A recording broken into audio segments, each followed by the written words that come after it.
네, 안녕하십니까. 엘리엇입니다. 네, 오늘의 마지막 영상이 될 것 같습니다. 8시, 9시 7분 전입니다. 네. 오늘 뉴스를 계속 검색하면서 거리가 되면은 제가 차트를 가지고 같이 설명을 드리는데, 동아일보 기사입니다. 최근 집값 통계는 잡음, 거래 급감의 소수 이상 거래가 착시 일으킬 가능성. 네, 오후 7시 36분에 나온 거네요. 2시간 전에 나왔습니다. 1시간 전에 나왔네요. 네.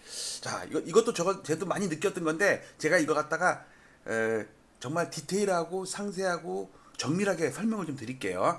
어떤 내용이냐면 뉴스에 이렇게 나왔습니다. 이렇게 나와가지고 최근 집값 통계는 잡음, 거래 급감의 소수 이상 거래가 착시를 일으킬 가능성. 이게 무슨 뜻이냐면 거래가 급감했을 때 이상 거래, 그러니까 거래가 많을 때도 이상한 거래 있죠. 치과에 가잖아요. 그러니까 직거래든 자전거래든 어떻게 되든 뭐 20억짜리인데 갑자기 뭐 10억이 될 수 있고 20억짜리인데 갑자기 27억이 될 수도 있고 하잖아요. 그런데 거래가 예를 들어서 여러분들 우리 저희 고등학교 때는 19과목 시험 본 적도 있었거든요. 뭐 사탐과탐 그런 게 다 나눠져 있었어요. 그러니까 과학도 4과목, 사회도 4과목, 뭐 그렇게 있었어 하여튼간. 그러니까 기말고사는 19과목 보고 중간고사는 한 6과목인가 봤어요. 3과목이라고 칩시다. 자, 예를 들어서 뭐 가중치 따지지 말고 한 20과목을 시험 본다고 쳐보세요. 자, 20과목을 시험 봤는데 그 중에 하나를 밀렸어 가지고 하나를 빵점을 맞았어. 그러면 다 맞았으면 2000점이잖아요. 100점이 20개니까 2000점 중에 하나가 빵점 맞았으면 1900점이죠. 그러면 1900점을 20개 과목으로 나누면 평균은 90 잠깐만요. 2000점에서 하여튼 90 몇 점이 돼. 그렇죠. 나누기가 잘 안 돼. 치매 걸려가지고. 근데 만약에 세 과목을 봤는데 하나가 빵점이어봐. 그러면 만점이 300점인데 200점으로 나누잖아. 200점으로 줄잖아요. 그러면 3으로 나누면 3, 7에 21, 한 70점, 60 몇 점 되잖아요. 그렇죠. 그러니까 20과목 볼 때 한 과목 빵점 맞는 거랑 세 과목 시험 볼 때 한 과목 빵점 맞는 거랑 평균이 완전히 달라요. 1000과목일 때는 한 과목이 빵점 맞아도 티도 안 나. 이게 지금 요거 얘기하는 거거든요. 거래가 한 달에 지금처럼 막 10,000건 될 때는 급등, 뭐 급락거래, 반토막 거래 또는 더블락 거래가 몇 개가 섞여 있어도 티가 안 나요. 왜? 그런 것 갖다가 대수의 법칙 그러거든요. 라지 넘버, 라플라스의 대수의 법칙 그러거든요. 숫자가 많아질수록 좀 모수가 많아지면 어떤 평균에 가까워지는 그런 게 좀 있어. 약간 비슷해. 그런데 거래가 1000건 미만으로 떨어졌을 때 5건의 이상 거래, 10건의 이상 거래가 엄청난 영향을 미친다고요. 자, 그거를 사례를 들어볼게요. 설명을 좀 볼게요. 만 1000건이 됐다 6월 달에. 근데 이번에 8월 달에는 14일 동안 653건으로 크게 줄면서 그 몇몇 거래가 집값 통계에 미치는 영향이 커진 것으로 나타났다. 거래 건수가 많으면 평균에 수렴하면서 이게 라플라스의 대세 법칙이거든요. 라지 넘버 이펙트예요. 유의미한 통계가 발생하는데 거래가 급감하면서 소수의 이상 거래가 착시를 일으킬 수 있다는 얘기다. 전문가들은 지금 집값 통계는 명확한 신호가 아니라 잡음이라는 해석도 내놓고 있다. 노이즈라고 그러거든요. 자, 그 얘기를 제가 차트로 좀 설명을 드릴게요. 자, 먼저 도표를 보고 말씀을 드릴게요. 자, 요거는 제일 위에는 그러니까 4개는 전국의 월간 동향 지수인데, 요거는 부동산원 전국 동향 지수, 이거는 KB, 요거는 국토부 실거래가, 요건 저거예요. 근데 이거는 차트가 원래 진폭이 달라요. 그런데 요거는 전체의 흐름을 비교하기 위해서 제가 위아래를 맞춘 거거든요. 비슷하죠, 진폭이. 근데 전혀 달라요. 좀 그 다음에 서울을 볼게요. 서울도 다 전고점을 못 넘었습니다. 전국은 전고점에서 넘지를 못하는 게 아니라 폭락을 해가지고 옆으로 기고 있는 거예요. 여기도 기고 있고 제 거나 그나마 좀 올라가고, 왜냐면 저는 센 놈들만 골라서 만들기 때문에. KB도 지금 저점에서 놀고 있잖아요. 전국이래요. 그러니까 대세 하락 중이래니까 지금은. 우리나라 아파트는요, 지금 대세 상투는 이미 2021년 상투에 10월 달에 상투로 치고 대세 하락 중에 반등 중인 거예요. 자, 그다음에 근데 그 중에 서울도 아직 전고점 못 넘었죠. 부동산원, KB, 국토부 실거래가 제 거는 넘었죠. 왜 넘었어요? 저는 센 놈만 골라서 만든 거라니까. 자, 그래서 저는 이거를 보정하기 위해서 CPI 어저스티드를 하거든요. 물가를 감안을 해요. 저는 이 단점을 알기 때문에. 그럼 딱 나누면 이렇게 돼요. 그럼 KB랑 비슷하죠. 고점이 낮잖아요. 어느 하나도 전고점을 못 넘었습니다. 강남, 서초 이런 데가 나 넘어도 영향력이란 게 있는 게 서울이 전고점을 못 넘었다니까. 강남, 서초가 아무리 넘어도 서울 전체적으로 왜? 노도강 저 밑에가 있고 금강구 저 밑에가 있고 서대문구 넘었어요. 동작구 넘었어요. 아 동작구는 넘었다. 예. 그 다음에 저 뭐 은평구 넘었어요. 다 못 넘은 데가 태반이라니까. 그 다음에 그래서 제가 진폭을 이번에는 이걸 맞출게요. 그 대신 명목지수로 할게요. 전고점을 넘은 거. 어쨌든 얘도 그래도 지수는 지수니까 나누면요 진폭이 이래요. 이거 부동산원 진폭이고요. 이거 로그 차트로 숫자를 스케일을 다 맞춘 거예요. 요 크기랑 요 크기랑 같은 거예요. 부동산원 월간, 그러니까 22년대 폭락할 때 잘 보세요. 그다음에 KB, 그다음에 제거, 그다음에 이거 국토부입니다. 자, 근데 부동산원의 하락 폭보다 KB나 제거보다 국토부 실거래가 진폭이 엄청 크죠. 물론 반등할 때도 크죠. 왜 그러냐면 이게 오늘 말한 착시 현상이라니까. 왜 그러냐면 얘는 산정 방식이 얘는 거래상 방식이에요. 저는 시가총액 방식이에요. 얘네는 동향지수예요. 얘는 아마 얘가 재본수고 얘가 튜터인가? 하여튼 둘 중에 하나가 재본수랑 튜터 지수라서 좀 달라요.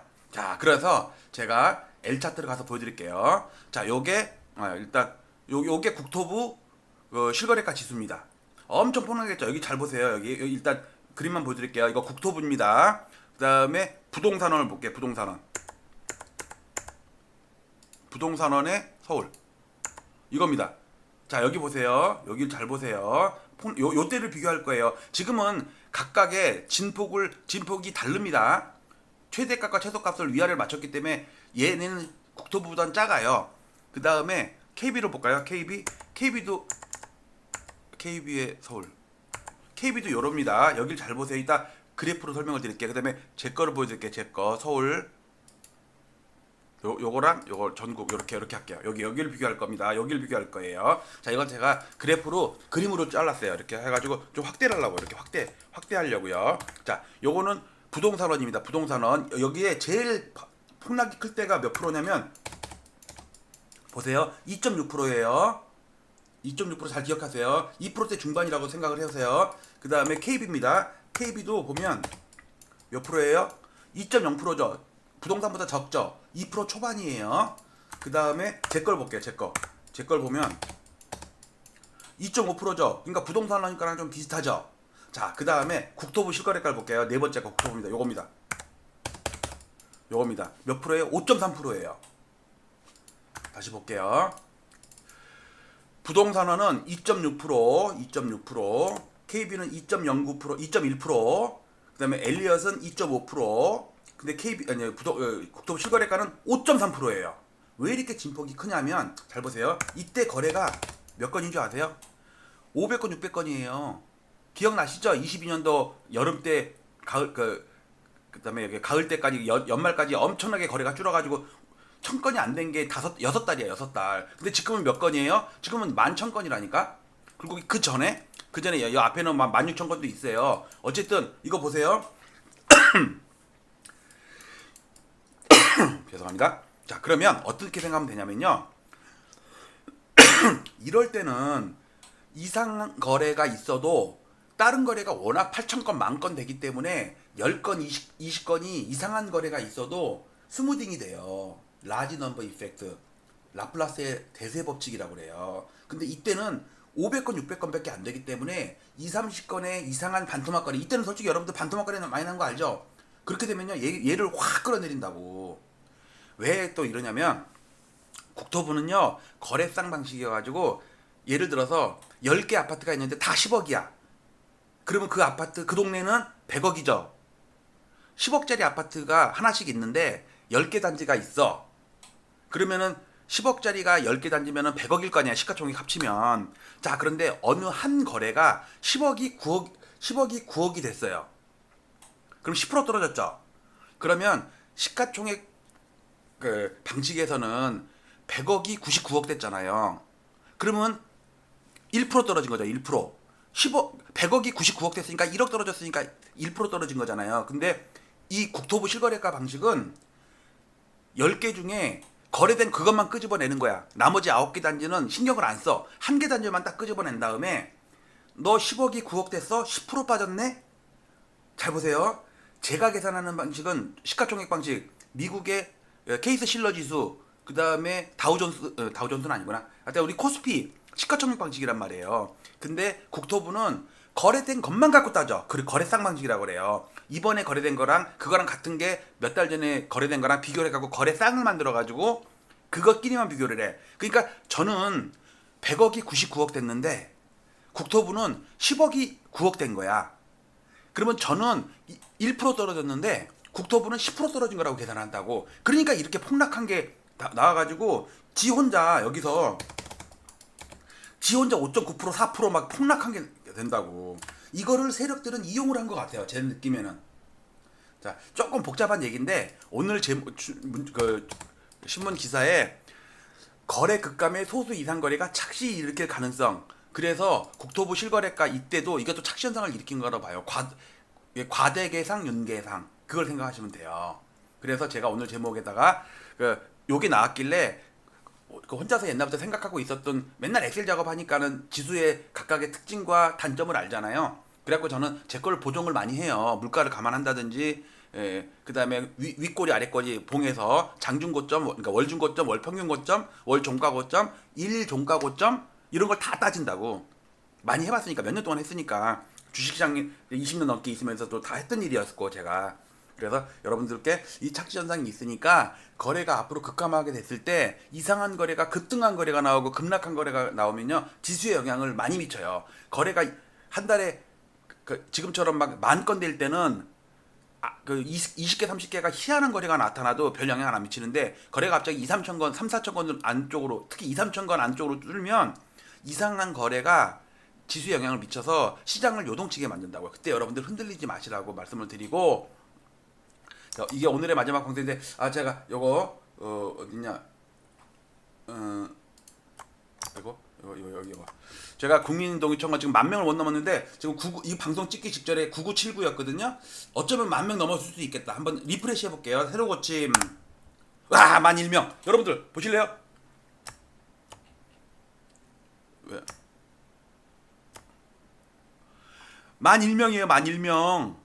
여러분들 행운의 숫자입니다. 진짜 여러분들 복 받은 거예요. 예, 근데 날짜가 얼마 안 남았어 이거. 그러니까 여러분들 제가 밑에 댓글에다가 항상 고정 댓글로 청원 요 청원 사이트 요 청원 사이트 주소 올렸잖아요. 그리고 여기 밑에 가시면은 여기 제 거는 8개 8등까지 들어있는 1페이지는 안 들어오고 제 거는 2페이지에 나와 있어요. 핸드폰으로 보면 드디어 보세요. 12,000명이네. 또 한 명 늘었네. 12,000명이에요. 근데 18일밖에 안 남았어요. 욕 나오네 진짜. 여러분들이 다 동의해 주시는 건 아는데 여러분만 해갖고는 20,000명 못 넘어요. 50,000명이 이 50,000명 안 되면 49,950건이어도 소용이 없어요. 왜? 국회로 넘어가질 않아. 근데 여러분들 이거 실거래가 이거 제목이 뭐예요? 신고가 허위 등록 후 해제 등 아파트 실거래가 조작 실태 조사. 왜냐면 국가에서 조사도 안 해 이런 거를. 계약금을 주고받았는지도 몰라. 가짜 거래가 많다는 얘기예요. 그래서 부동산 작정 세력 감시를 뒤늦게 와서 몇 달 전 걸 조사하면 뭐 하냐고. 지금 당장 실시간으로 감시를 해야 되는데 그러려면 부동산 감독원이 있어야 돼요. 아니 1,000원짜리 2,000원짜리 주식 거래할 때도 부동산 금융감독원 옛날에 그 증권감독원이 있는데 10억 20억짜리 매매를 하는데 왜 부동산 감독이 없어가지고 세력들이 완전히 갖고 논다니까 이 시장을. 그래서 우리 개선을 해야 돼요. 그러려면 여러분들 내 뭐 동생 조카 자식 나중에 손자 이런 친구들이 젊었을 때 노동의 가치를 모르잖아요. 그냥 투기만 하려고 그러잖아요. 1년 동안 뼈 빠지게 갖고 2천만 원 모은 뭐해. 아파트 하나 잘 사놓으면 1년 만에 3억이 오르는데. 그러니까 여러분들 자 숙제. 자 나는 이미 동의했다 1번. 우리 가족들도 동의했다 2번. 그 다음에 카톡이나 문자로 친구들이나 지인들한테 날렸다 3번. 나는 그리고 부동산 카페나 뭐 파리쿡이나 이런 뭐 이런 데다가 좀 단톡방 이렇게 카페에서 붙였다 3번 4번. 나는 그것보다도 그걸 넘어서 유명한 유튜브들 거기에 가서 댓글로 막 복사해서 붙였다 5번. 웃기지만 난 안 할 거야 7번. 자 오늘 고생 많이 하셨고요. 저도 지금 제가 할 수 있는 방법이 영상을 여러 개를 많이 올려갖고 맨날 보던 사람이 보면 제 구독자만 보면 구독자도 뭐 다 보는 건 아니잖아요. 그분들은 이미 동일했기 때문에 의미가 없어. 그러니까 새로운 사람들이 보게 하려면 건수를 많이 뿌려가지고 그리고 이게 노출이 많이 되려면 여러분이 댓글을 많이 달아주셔야 돼요. 그래서 제가 1번, 2번 하는 게 다 댓글 유도하는 거예요. 그리고 제가 이걸 어떤 무슨 광고를 할 수 있는 것도 아니고 뉴스를 내보낼 수 있는 것도 아니고 그 다음에 거부감 가진 사람도 많아요. 왜냐하면 아파트 몇 채 갖고 있는 사람은 이게 뭐 작전 세력이 호가를 올려갖고 신고가를 했을 때 어쨌든 간에 내 평가 가치는 올라갔잖아요. 그럼 기분 좋은 거거든. 그러니까 오히려 제가 하는 통화 이런 거를 터부시하거나 반대할 수도 있어요. 아니면 폄하하거나 그럴 줄 알았다 이런 식으로 나중에. 그러니까 여러분들 조금만 힘들더라도 여러분들은 저는 지금 죽어라고 오늘도 한 10개를 올리는 것 같아요. 뉴스 막 찾는 거야. 막 현안이 돼갖고 뉴스거리 해갖고 막 그래프 만들고 하니까 여러분들 여기 지금 15,000명이네. 15,000명 볼 때마다 그래 오늘 열심히 올렸으니까 그리고 우리 와이프도 막 퍼날르고 있어요. 뭐 빠릿국에다가도 올리고 그러더라고. 여러분들 부탁드립니다. 제발 좀 부탁드려요. 불쌍하지도 않으세요, 엘리야 씨. 어쨌든 마치도록 하겠습니다. 뒤에 영상 청원 내용 영상 같이 올릴게요. 안녕히 주무세요. 이제 이게 마지막이 될 것 같아요. 저도 이제 그만 잘렵니다. 오늘 너무 지쳤어요. 빠이빠이 굿나잇. 제 꿈 꾸세요.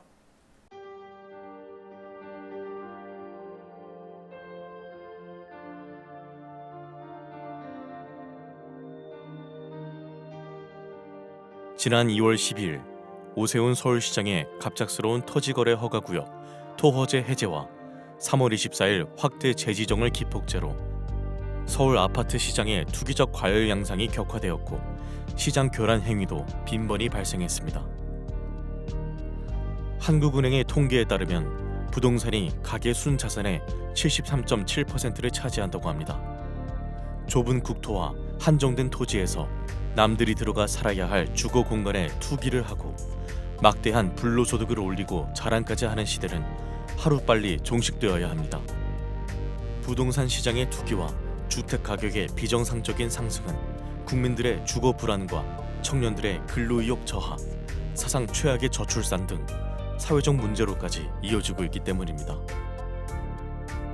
저는 올해 3월 이후 국토부 실거래가 공개 시스템에서 비정상적인 계약 해제 건수가 폭증하는 것을 목격하였습니다. 아파트 시장을 폭등시키는 것은 일상적인 100건의 계약이 아닌 신고가 한 건에 의할 때가 많기 때문에 투기 세력들은 쉽게 이러한 유혹에 빠집니다. 과거에도 신고가 허위 등록 후 후속 계약이 등록되면 슬그머니 이를 해제하는 등의 사례가 종종 언론에 보도되기도 하였습니다. 이는 해당 아파트의 실거래가를 조작함으로써 시세를 올리려는 부정한 작전에 해당합니다. 그러나 이를 감시해야 할 국가기관의 조치는 어디에서도 찾아볼 수 없었고 그 실태조차 파악도 못하고 있는 것으로 보입니다. 이에 최근에 비정상적인 실거래가 대량 계약 해제 사태를 통계적으로 집계하여 과거와 비교하며 그 실태를 먼저 알리고자 합니다.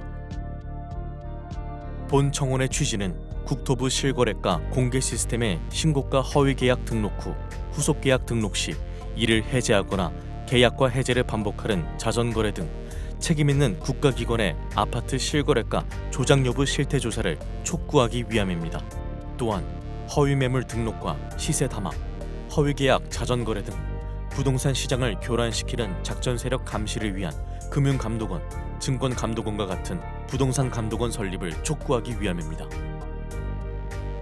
본 청원을 계기로 국가 차원에서 건전한 부동산 거래 질서를 확립하여 집값 폭등과 이로 인한 불로소득을 차단하여 사회 갈등을 해소하고 국민의 주거권을 보호할 수 있는 부동산 거래의 공정성 및 투명성을 확보해 주시기 바랍니다.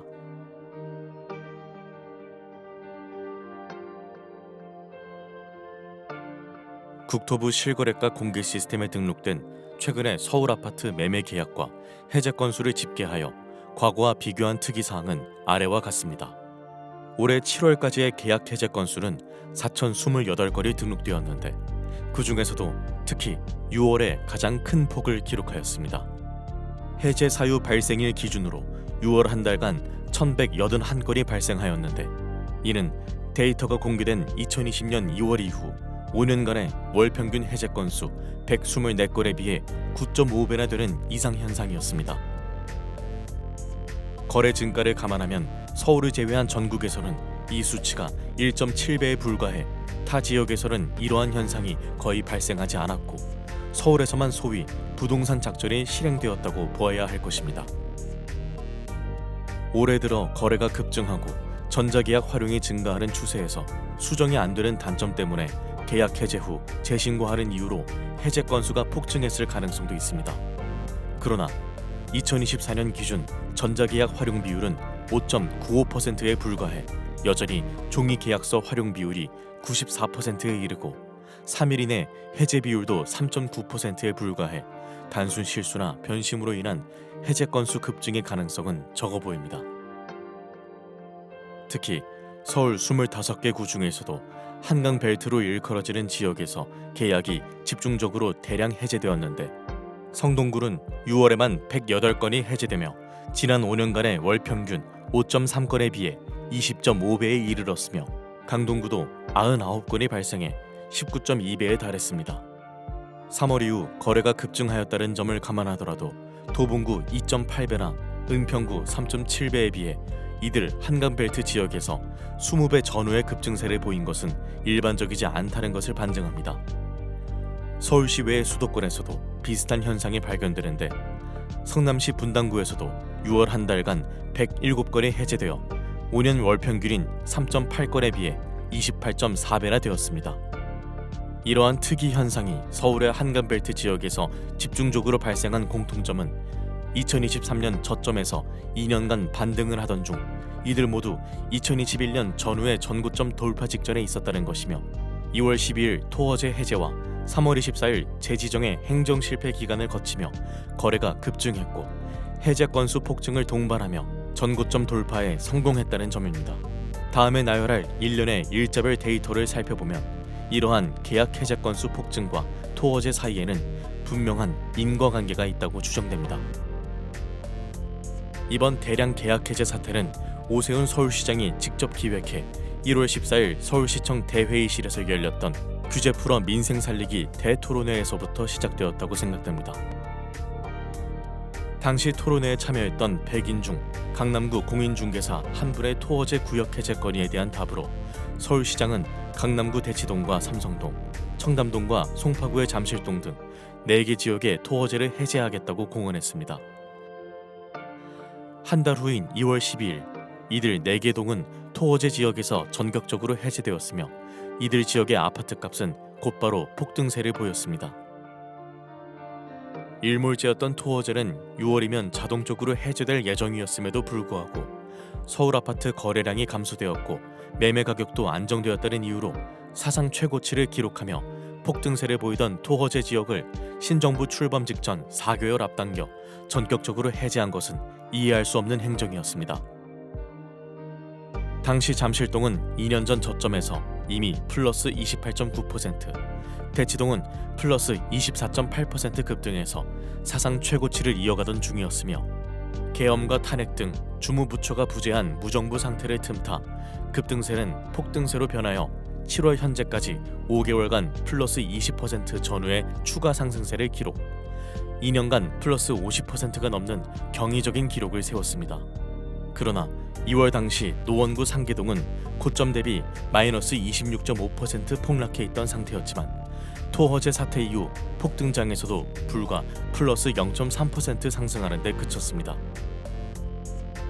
결국 2년간 대치동 세대수 상위 9개 단지 14,169세대의 평균 매매가가 28.7억 원에서 43.1억 원까지 플러스 14.4억 원, 플러스 50.6% 급등하는 동안 상계동 세대수 상위 34개 단지 46,751세대의 평균 매매가는 7.5억 원에서 5.7억 원까지 오히려 마이너스 1.8억 원, 마이너스 23.5% 급락했습니다. 두 개 동의 매매가 차이가 2년간 4.1배에서 7.5배로 벌어지는 초양극화 현상이 발생한 것으로 서울시의 규제 풀어 민생 살리기 대토론회에서 시작된 아파트값 폭등 현상은 민생보다는 부자 살리기 결과를 초래하게 된 것입니다. 더구나 상계동의 총 세대수는 대치동에 비해 2배 이상 더 많기까지 합니다. 토호제 해제 이후에 지역별 아파트값 폭등 현상을 날짜별로 나열하면 이번에 대량 계약 해제 현상이 불특정 다수에 의한 우연한 현상이 아니었음을 의심하게 됩니다. 강남 3구 중 작년에 이미 전고점을 돌파한 강남구 및 서초구에 비해 송파구는 작년 8월부터 2월까지 6개월간 전고점을 못 넘으며 정체되어 있는 상태였고, 거래는 줄었지만 여타 지역들도 무언가를 기다리는 듯 극심한 눈치보기 흐름을 지속하고 있었습니다. 2월 12일 서울시장의 전격적인 토어제 구역 해제와 함께 서울 아파트 시장은 송파구 잠실동을 위주로 폭등세로 돌변했습니다. 연일 폭등세를 보이던 서울 아파트 시장은 열흘 후인 22일 송파구와 영등포구가 4년 전에 전고점을 돌파한 데 이어 4일 후 마포구, 9일 후 성동구 등 차례로 전고점을 돌파했습니다. 서울 아파트 시장이 폭등세를 보이자 국토부 등 정부 당국에서는 3월 24일 부랴부랴 토호제 지역 확대 재지정을 했지만 이미 전고점을 넘은 서울 아파트 시장은 거래 폭발과 더불어 추격 매수가 붙으며 걷잡을 수 없이 폭등세를 이어갔습니다. 4월과 5월에도 광진구와 강동구 등 한강벨트 나머지 지역뿐만 아니라 성남시 분당구도 속속 전고점을 돌파하는 등 이러한 폭등세는 주변 지역으로 확산세를 보였습니다. 이에 따라 6월 4주차 부동산원 주간 매매 동향에서는 주간 상승률이 성동구 플러스 0.99%, 마포구 플러스 0.98% 등 연율 플러스 50%라는 사상 최고 상승률을 기록하였고, 결국 신정부는 출범 이후 처음으로 대출 총량 관리 강화라는 6.27 대책을 발표하기에 이르렀습니다. 이러한 폭등세 속에서 과거에는 전혀 볼 수 없었던 특이한 거래 현상이 목격되었는데 계약 해제 건수가 급증을 했다는 것입니다. 성동구를 예로 들면 3월부터 급증세를 보였는데 특이한 점은 1월부터 6개월간 해제 사유 발생 건수가 규칙적으로 점증했다는 것입니다. 즉 5년 월 평균 5.3건에 그치던 해제 건수가 12월 4건, 1월 9건, 2월 14건, 3월 29건, 4월 55건, 5월 71건, 6월 108건으로 성동구 아파트 지수 급등을 따라 해제 건수도 급증을 한 것입니다. 강동구와 마포구, 성남시 분당구 등 주요 지역에서도 이러한 현상이 발견되었는데 서울 아파트 전체 해제 건수에서도 12월 91건, 1월 157건, 2월 200건, 3월 369건, 4월 428건, 5월 608건, 6월 1181건 등의 규칙적인 흐름은 동일했습니다. 즉, 이들 지역에서는 공통적으로 아파트 가격의 급등 추세를 따라 계약 해제 건수도 동반 급증을 한 것으로 이 중에는 신고가 취소분이 상당수 포함되어 있을 개연성이 큽니다. 계약 해제 건수가 집중된 한강벨트 지역에서는 시가총액 또는 세대수 상위 아파트에서 이러한 현상이 집중되었는데 6년간 발생한 총 해제 건수와 올해 6개월간의 해제 건수를 비교해보면 최근에 단기간에 얼마나 많이 집중 발생했음을 알 수 있습니다. 성동구 센트라스 아파트는 6년간에 63건에 비해 6개월 만에 38건이 발생해 그 비중이 60%가 넘었으며 텐지힐 1단지도 58%가 넘었습니다. 강동구의 아르테온 아파트도 55%가 넘었으며 성남시 분당구도 58%가 넘었습니다.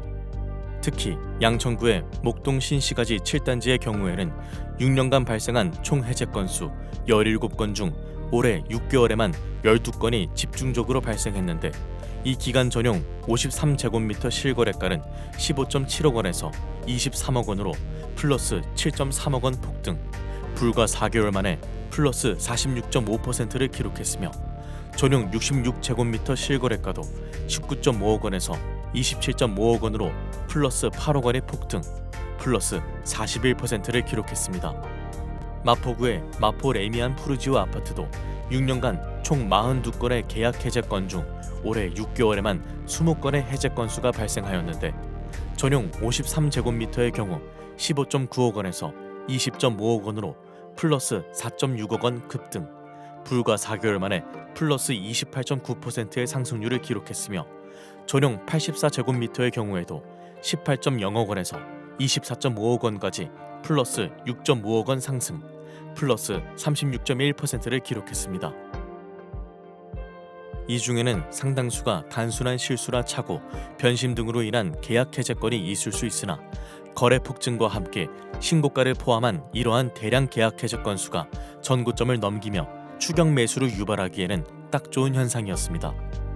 문제는 이러한 대량 계약 해제 건수가 시장 참여자들에게 착시를 불러일으킬 뿐만 아니라 국가기관의 공식적인 총 거래 건수에도 포함된다는 것입니다.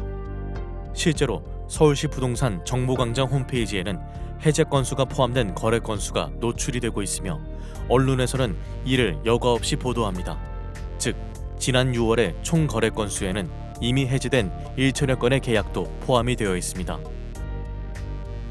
한편 올해 7월까지 서울 아파트 실제 계약 건수는 44,285건이고 해제 건수는 4,028건으로 총 해제 금액은 5조 2,500억 원입니다.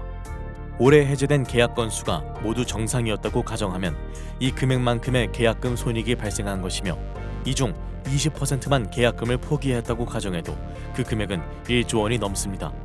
그러나 7개월간 4,000건이 넘는 해제 건수 중 얼마나 실제 계약서를 썼는지, 계약금은 주고받았는지 알 수가 없습니다. 누군가 나쁜 의도를 가지고 하루에 10번씩 계약과 취소하는 행위를 반복하더라도 막을 수가 없으며 계약금 이체 없이 없었던 일로 삼아도 알아낼 수가 없습니다. 또한 실제 계약 건수와 해제 건수 중에는 특이한 차이점을 발견할 수 있는데 이번 폭등장에서 발생한 계약 해제 건수 중 주요 지역일수록 해제 금액이 실제 계약 금액보다 훨씬 더 고가라는 점입니다. 예를 들어 강남구의 올해 225건의 계약 해제 금액 평균가는 31.1억 원으로 2,517건의 실제 계약 금액 평균가 28.7억 원에 비해 2.4억 원이나 고가였습니다. 서울 아파트 4,028건의 해제 금액 차이는 142만 원으로 그 차이가 0.1%에 불과한 반면 강남구의 경우에는 무려 8.2%에 이르고 서초구와 영등포구, 양천구도 7% 이상의 큰 차이를 보였습니다. 이러한 사례로 유추해보면 대량 계약 해제 건수 중에는 신고가 취소가 상당수 포함되었음을 예상할 수 있습니다. 지금까지 올해 3월 이후 국토부 실거래가 공개 시스템에서 발생한 대량 계약 해제 사례를 집계하였으며 매매가 변동과의 상관관계를 제 나름대로 분석하였습니다. 이를 바탕으로 수많은 계약 해제 건수 중에는 신고가 허위 계약 등록 후 후속 계약 등록 시 이를 해제하거나 계약과 해제를 반복하는 자전거래로 의심될 만한 정황을 발견하였습니다. 그러나 관계 당국이 아닌 일반 시민에게는 보다 상세한 자료에 접근에 한계가 있고 위와 같은 개인 한 명의 분석만으로 실제 문제가 있다는 것을 단정짓기는 어렵습니다. 이에 저는 국가기관에 이와 같은 청원을 하는 바입니다.